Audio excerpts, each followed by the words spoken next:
honored guest. We will be having our gospel meeting, as Hank mentioned, and the dates are October the 28th through October the 31st. So yes, as he said there, just before we get into the month of November, Brother Jeremy Pate from the Buford congregation will be coming to speak to us on the topic of God's family, the church, and our responsibility to it. I believe Brother Pate is going to be leaving the area here shortly. I was made aware of that on Wednesday when we were at Buford for their summer series. We had a great time with the brethren over there.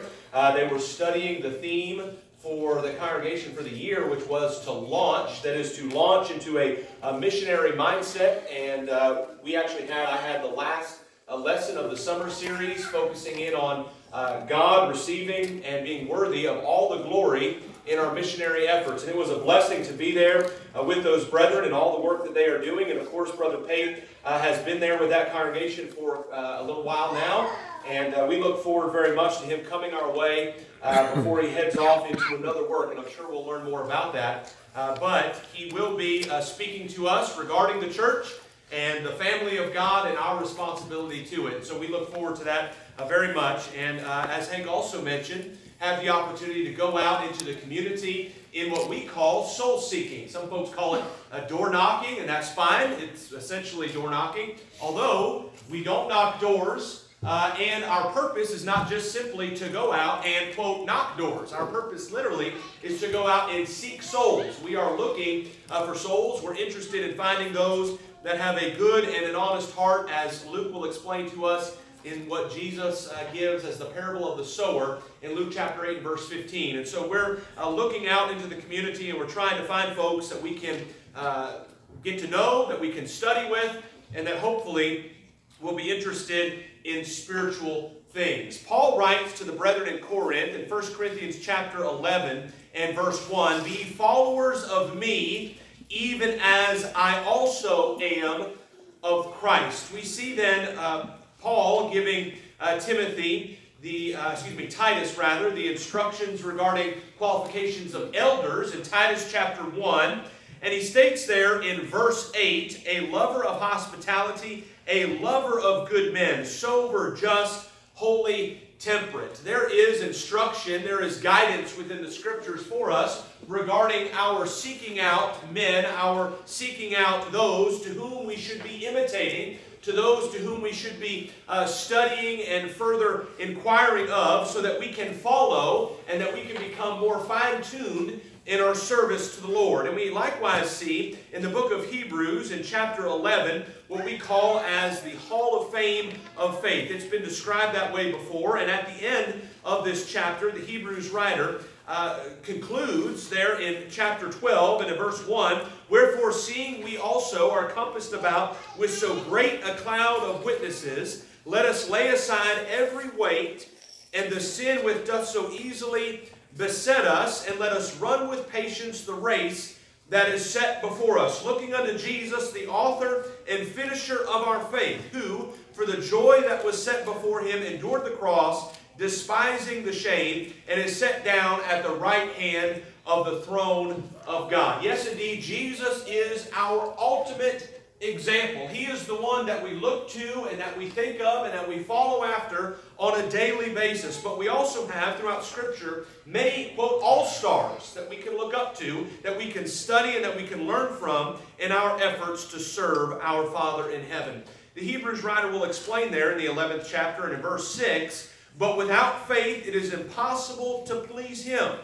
For he that cometh to God must believe that he is, and that he is a rewarder of them that diligently seek him." We see here in this verse the emphasis on faith, and that without it we cannot please God. It is impossible to please God without faith. Now the question is, what is faith? When we think of faith, when we think of the term faith, when the denominational world, the religious world uses the term faith, what is it that they mean? What is their understanding of this term? Well, oftentimes it is some type of wish.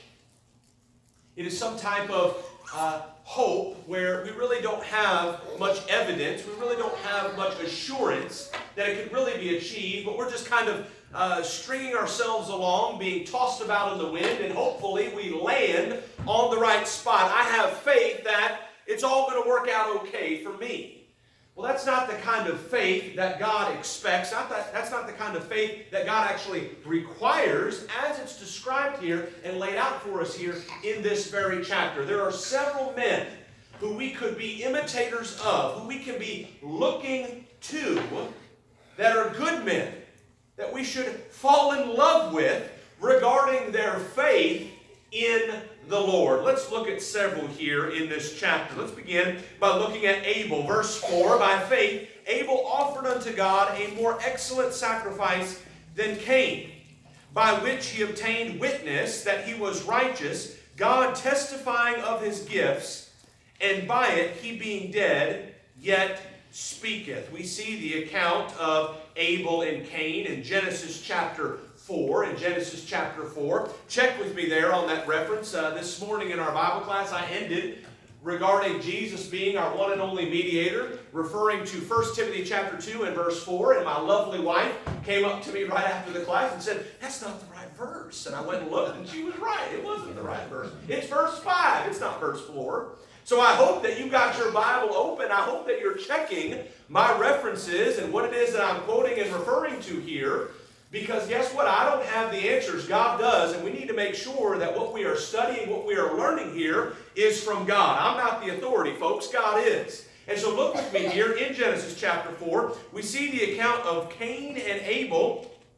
And we notice here in verse 3, in the process of time it came to pass that Cain brought of the fruit of the ground an offering unto the Lord, and Abel he also brought of the firstlings of his flock, and of the fat thereof. And the Lord had respect unto Abel and to his offering. But unto Cain and to his offering he had not respect. And Cain was very wroth, and his countenance fell. And the Lord said unto Cain, Why art thou wroth, and why is thy countenance fallen? If thou doest well, shalt thou not be accepted? And if thou doest not well, sin lieth at the door. And unto thee shall be his desire, and thou shalt rule over him. And Cain talked with Abel his brother, and it came to pass when they were in the field that Cain rose up against Abel his brother and slew him. Abel certainly had many options and choices here to avoid this outcome. Abel did not have to live by faith. He did not have to do what it is that God had required and commanded of him, but instead he could have made some kind of peace and avoided controversy with his brother by giving up his faithfulness to the Lord and by seeking his own life instead. But Abel does not do that. Cain ends up murdering him. And we recognize that Abel offered unto the Lord, as the Hebrews writer explains there in chapter 11 and in verse 4, as we're studying, he worshiped God. And he did so according to the commandments of God. Jesus explains to the woman at the well in John chapter 4 and verse 24 that God is spirit, and they that worship him must worship him in spirit and in truth. John chapter 4 and verse 24. We likewise recognize that we are to give ourselves, our lives, as an offering unto God. And it is a way in which we then are not conforming to this world, but rather we are serving God by the renewing of our mind so that we can prove what is that good and acceptable and perfect will of God. Verses 1 and 2 of Romans chapter 12. Our bodies are a living sacrifice. And so Abel, by faith, offered up unto God a more acceptable sacrifice than Cain. He obeyed the commandments of God. He worshiped God according to his will. He lived his life according to the dictates and the requirements that God expected. Now, as we offer up our lives, as Paul explains there in Romans 12, verses 1 and 2, how is it that we are doing so? Are we offering up our lives similar to that of Cain? In other words, separate from the will of God? Are we living our life by faith, by saying, yes, I wish, I hope that, all will be worked out when eternity comes, and that I'll get into heaven. But when it comes to God and his word, well, let me just close up the Bible. I don't need to pay much attention to that. Folks, that's not the kind of faith that Abel had. Abel, in living by faith, offered up to God a sacrifice according to the commandments of God, obeyed God, and certainly did so because of the love and the respect that he had for God. Let me ask you a question this morning. Do you love God?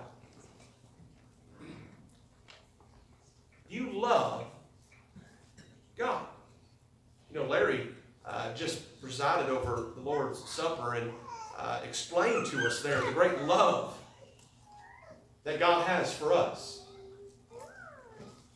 Let me ask you a question. What if Jesus Christ hadn't died on the cross? What if God just simply sent us a note out of the sky and said, I love you, but I'm not going to do anything to help you. I'm not going to actually provide for you, care for you, take action on behalf of you. But hey, I love you. Would that cut it for us? Absolutely not. And we understand that love is truly understood based upon the actions, the deeds, the behavior that accompanies such words. And folks, God clearly loves us. The question is, do we love him? Well, you might say, well, I say that I love God. I will admit that I love God. But when it comes to actually doing what God says, God understands. I don't need to actually pay attention to him and do what he says. I can just say that I love him. Well, according to Jesus, folks, that's not the way it works. Jesus explains to us, if you love me, keep my commandments. Ye are my friends if you do whatsoever I command you. John 14 and verse 15, John 15 and verse 14. Folks, if we're really the friend of Jesus, if we really love Jesus, if we really have faith in Jesus, then that means we're doing what he says. John explains in the first epistle, chapter 5, and in verse 3, for this is the love of God. What is it, John? Explain to me. How can I love God? That we keep his commandments, and his commandments are not grievous. In other words, it's not a burden for me to love God. I'm not looking at this as like it's a chore. But it's something that I get to do because I love and want to be with God. Folks, Abel offered up sacrifice. Abel obeyed God because he loved God. Because he had faith in God. He then obtained, as the Hebrew writer explains there, back in our chapter 11 and verse 4, he obtained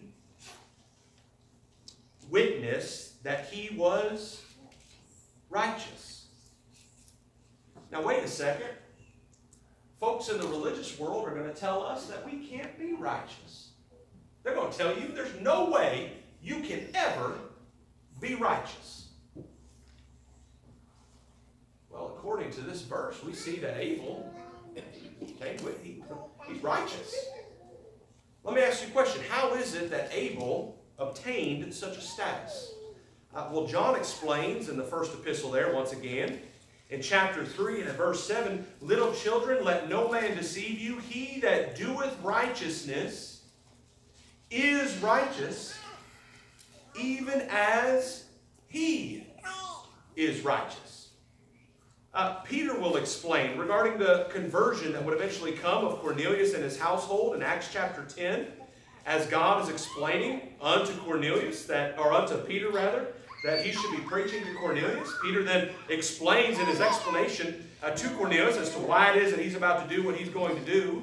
In verse 35 he says, but in every nation he that feareth him and worketh righteousness is accepted with him. God's not a respecter of persons. In other words, God's not determining whether or not you can be right with him based upon your nationality, based upon your race, based upon your family history.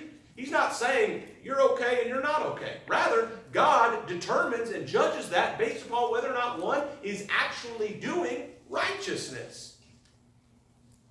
Is one defined as being righteous? As living in a right, godly manner. Folks, we can be defined as such. Now, when we recognize that, all of a sudden, we recognize the onus is on us. Now, wait a second. You're telling me I am able to be defined as righteous? Uh-oh. Well, that means I got to figure out how to be righteous. Psalm 119, 172, all the commandments of God are righteousness. So wait a second. If I'm going to be righteous, I got to figure out what God's commandments are. I got to figure out how to do them. I need to cleave to them and obey them so that I can be declared as righteous. Folks, Abel offered, Abel obeyed, and Abel obtained a status of righteousness. And he did so, according to the Scriptures, by faith. Abel is certainly a man that we can love and that we can imitate. Let's look at Noah. Hebrews chapter 11. Look now at verse 7. By faith Noah, being warned of God of things not seen as yet, moved with fear, prepared an ark to the saving of his house, by the which he condemned the world, and became heir of the righteousness which is by faith. That term there, Noah, moved with fear, comes with it the idea of Noah doing something based upon his reverence, based upon his awe in God. In other words, he had so much respect, he had so much appreciation and was in awe by the greatness of God that it provoked him then to action. It provoked him then to put into play the deeds that God was laying before him. Sometimes we'll say, well, I have a respect for an individual, and I'll maybe address them in a certain way, and I'll maybe acknowledge them in certain moments in my life, but I'm not necessarily willing to actually follow them and do what it is that they have required of me. Now, let me ask you this, parents. When is it that we understand our children to respect us? Especially as children get older.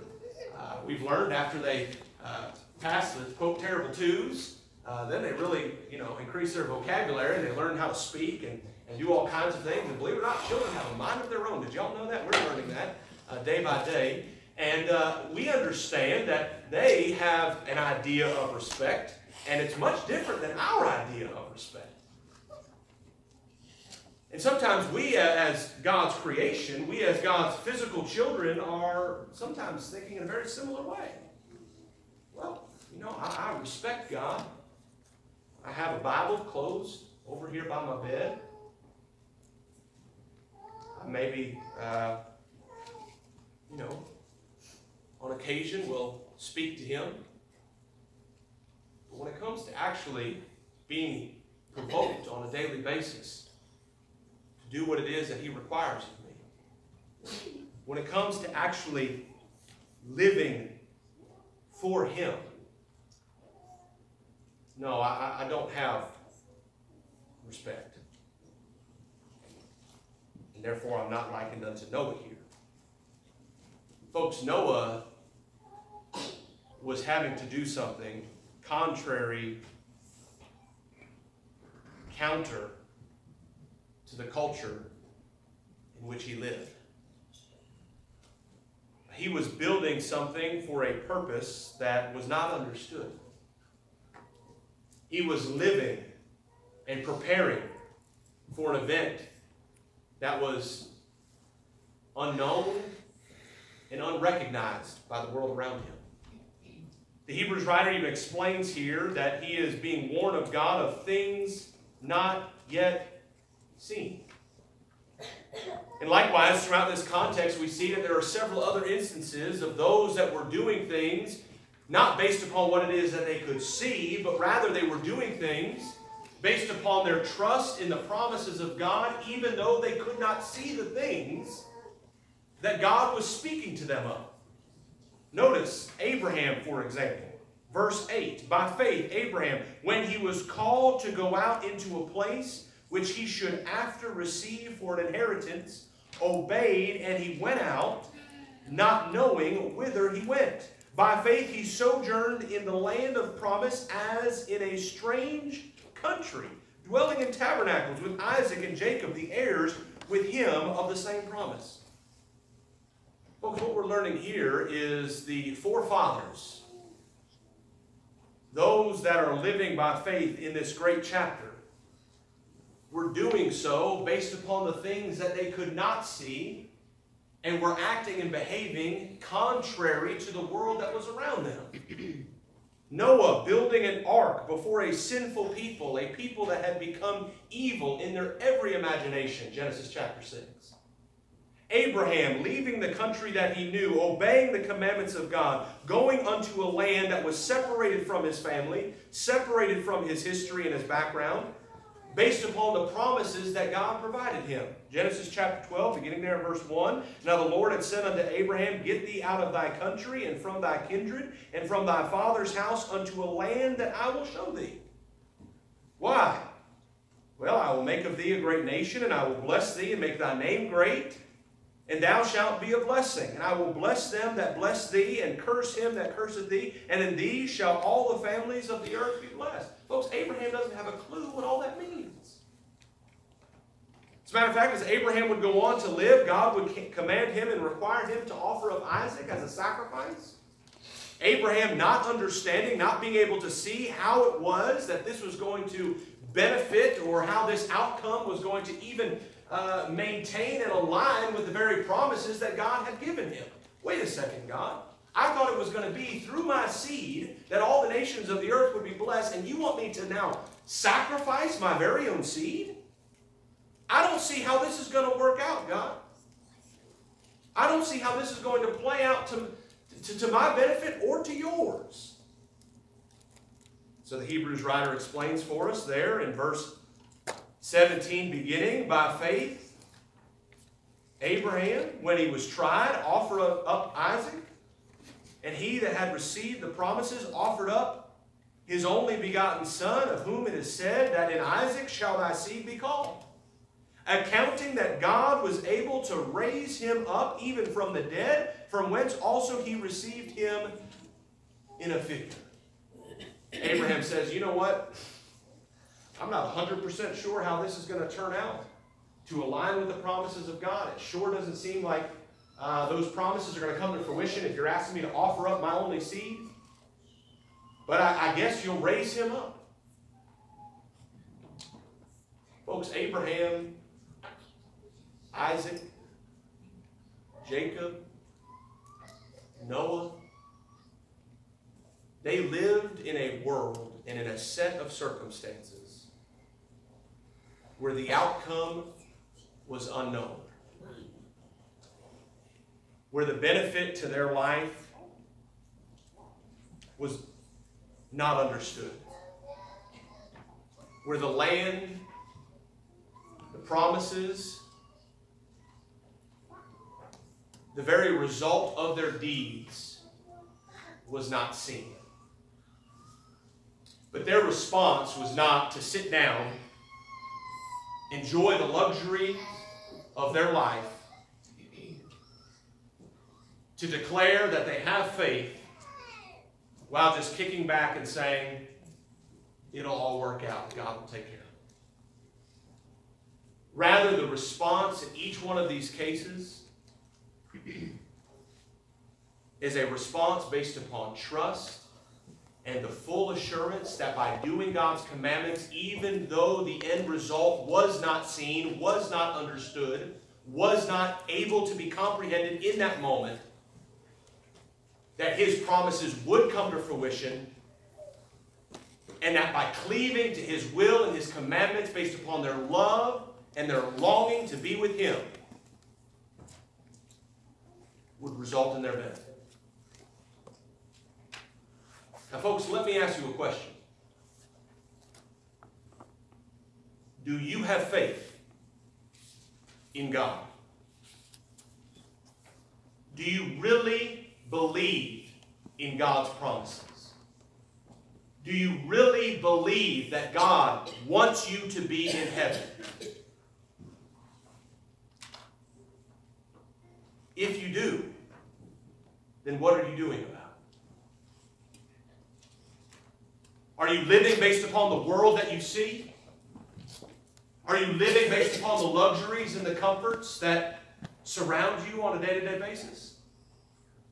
Are you living based upon the world's standards, based upon your friends' standards, your co-workers' standards? Are you pushing that all to the side? Are you fixating on the promises of God? And are you saying, I cannot see how this is going to work out for me, but I know to obey and cleave and love God, all will be well.